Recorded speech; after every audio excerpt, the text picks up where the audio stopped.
right, let's talk Hard Knocks because last night was exciting. Hard Knocks is just so well done, so well produced, all of it.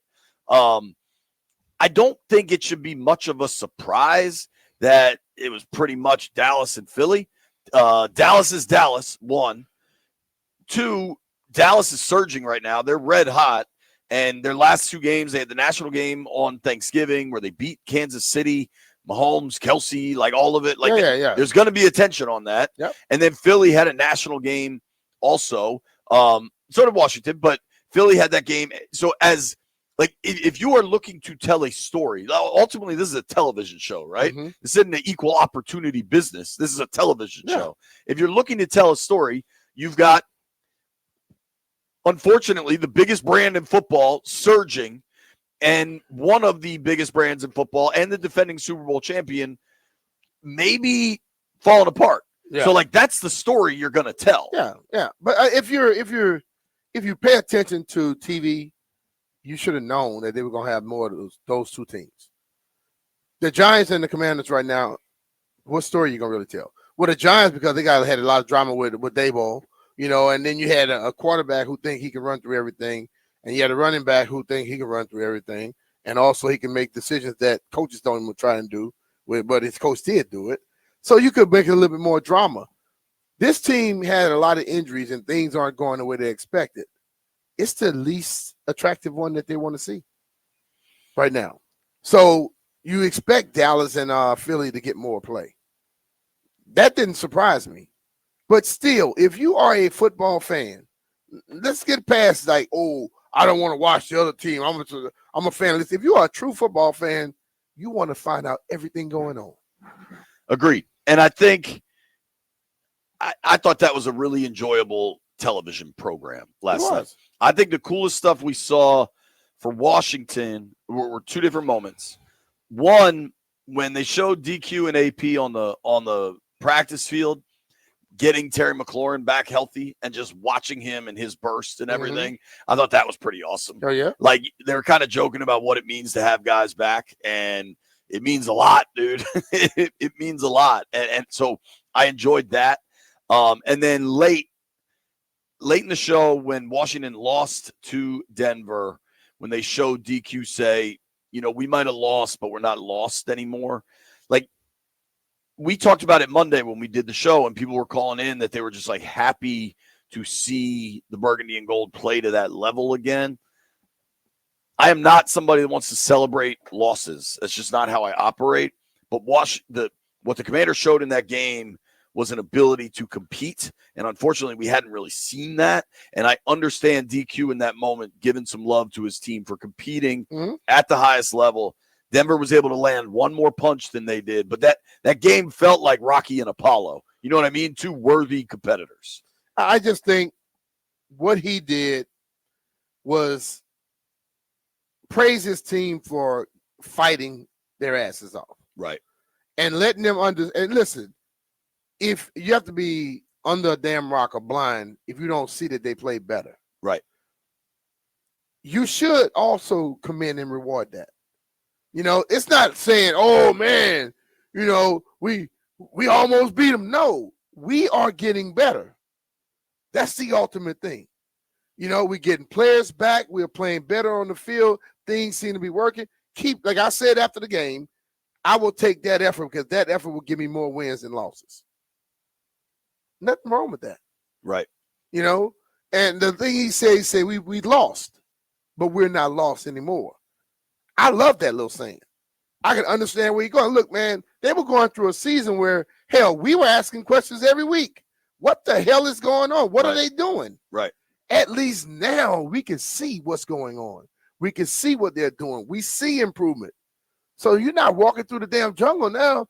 I was looking at the thing, listening to, I watched the pivot with Wes Moore. Yeah, I need to watch. He talked about how the people sent him out, gave him a map. He said, you want to run away here? They sent him out in the damn in the woods by the military school, and he just walking in circles. And they finally walk up and they laughing at him because they knew he wasn't going no damn where.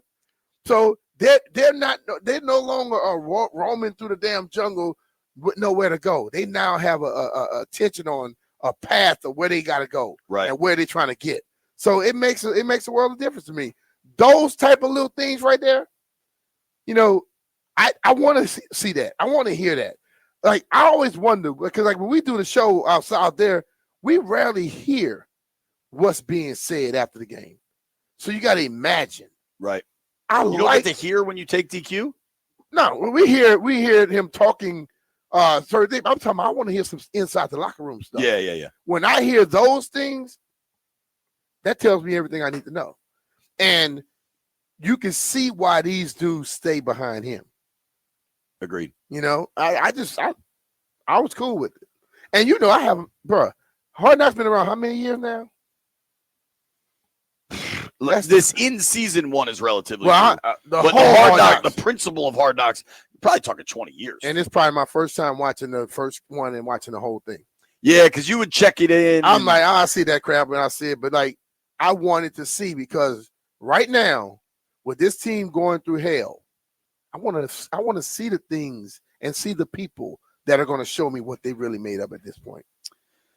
I agree, man. I think we kind of knew it. I at least believed it. You got to give Quinn credit, man, because it is easy when injuries go sideways and you lose 6-7 games in a row. It is easy for a team to check out, to fall apart. Oh, yeah. And that team has stayed locked in. And that is a real credit to me, to the coach. Yeah. And that's not always the case, and they've done it. And I think Quinn deserves a lot of credit for that ability. And I know, like, we live in cynical times, and it's easy to kind of be dismissive of all the brotherhood talk, and it's a real thing here. Bro. It's a real thing. Listen. But like, you played in the NFL a long time. Yeah. I imagine there were coaches when they tried to bring up that conversation, you were in. And I imagine there's other coaches when they bring that stuff up, you're like, man, shut up. See, if the coach, like when the question was asked about those guys doing the bag drill. Yeah. And I said, if the coach is consistent with it, it'll never leave. You have to be consistent. There are coaches who never discuss it. Then all of a sudden, when they think it's a good time, they go, come on. And you look at him like, dude, please. You never said that crap before. Get the hell out of here. Right. But even watching, like, you take it away from that, Revo bringing up Tavita in front of the team. Yeah. Talk about him going. That's brotherhood, man. Every player, every coach was thrilled and happy for this man. Totally. You know, like the thing I've said, people are like, oh, man, you know, dudes leave team. If you're really a friend of somebody, because they go on to another team, don't mean you stop being their friend. Totally. You know, I got some of my best friends who I was playing with, and I left or they left, went to another team. We still boys, you know? So when you see those things happening in multiple occasions, it shows you what they're about. From the moment I saw him bring those military guys in here, and those guys had to carry those big damn telephone poles. You can't carry it by yourself. And if you got two people that are trying to do it, it's not going to work. Everybody got to work together. And ever since then, you see it. These dudes believe in each other. They care about each other. And you win games like that, because I was looking at Grant and Danny were talking about, you know, 1991 football team, about how the rankings were. Hell, scored 485 points, gave up 220-something. You had 264 points more than you gave up.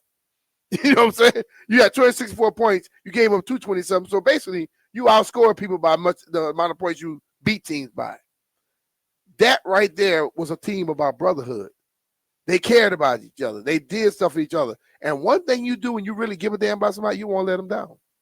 When you don't care about them, you don't give a damn if you let them down or not. So all of that stuff will come to play. It played last year. This year, by them staying together, is playing.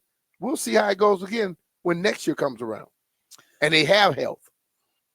Health is wealth, baby. Health is wealth.